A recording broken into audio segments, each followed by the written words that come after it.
with some of the distressing things happening around the country involving police. I know people have a lot of questions, especially some of the things that have happened in Kentucky.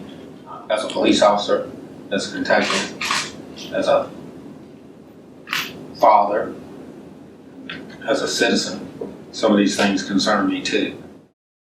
We're constantly evaluating our policies. Certain situations come up and we have to look at our policy and see if that fits, one, what standard protocol for policing is at the time, and if that's what our community wants at the time. Our policy is for, especially for no-knock search warrants, pretty stringent. It's reviewed at several different supervisory levels, and we only have one unit, our emergency response unit, that executes those. And even before we let a judge see our warrant, the request for a no-knock is vetted several times, like I say, through many different supervisors before we even let a judge look at it and determine if it's valid. And, you know, there are no guarantees, but some of the conversations that we have are hard conversations. You know, not just about policy. We're having hard conversations about relationships and how to develop those. You know, we're having hard conversations about history, about community expectations, not just as a whole, but particular parts of communities. How policing certain ways adversely affects or can adversely affect people. So we're having, it's not easy conversations, it's hard conversations that we have with our officers, with the public, because like I say, we're here for them. Even the people that commit crimes, we're here for them. It's all about protecting and saving lives. So we have to have those hard conversations. They may be unpleasant. You may not like the answers you get, but at least you know. My family's from here. I think about my family. What would they want me to do? What would they want me to say? What would they want me to be saying to my officers? And sometimes I call them up and I ask them, you know, what are some of the things that you all are thinking about that I may not be thinking about? So I think being a black man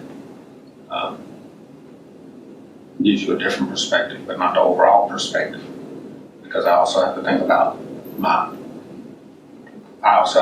people as individuals. Everybody, I can't group everybody together. I wasn't raised that way. I can't think, oh, you were born here, this is how you are. You come from there, this is how you are. I'm not raised that way. I have to also think about the individual aspects of stuff too. But it does give you a perspective that maybe somebody else doesn't have, and that's something unique that you can bring to the table, especially when you have issues like this, or like what's happening in Louisville, or what's happening in Minneapolis.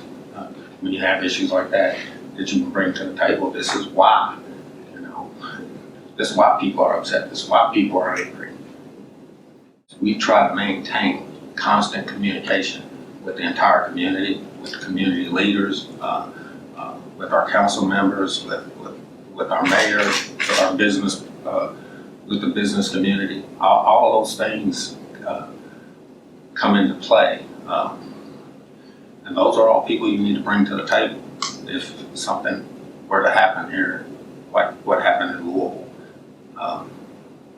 You got to be transparent. You got to be upfront. I know everybody wants things to move quickly, but life's not like that. Sometimes you have to take a step back and wait for things to happen. I know that's distressing, especially when you see something that obviously looks like it's a problem. And I know we got to be aware of that too. But if we don't build those relationships and make those contacts before something like this happens, nobody's going to have the trust that you're going to do the right thing when something like this does happen. I always tell my officers, you know, you got to get out in your neighborhood and not just be seen when things are bad. You got to be seen when things are going good too. You got to let people know that you're not just officer so-and-so. You're a human being too.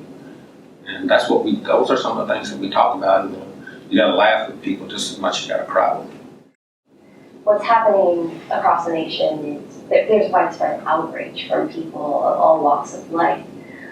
Where do you stand on it? You're somewhere in the middle. You're a police officer, but you're also a human being. So where are you with everything that's going on?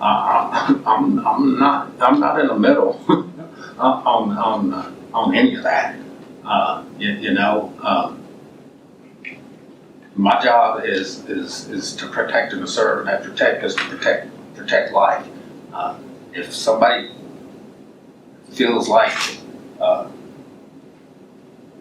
their life is in danger, they can't breathe, then my job is to make sure they can breathe. So I'm not in the middle on any of that.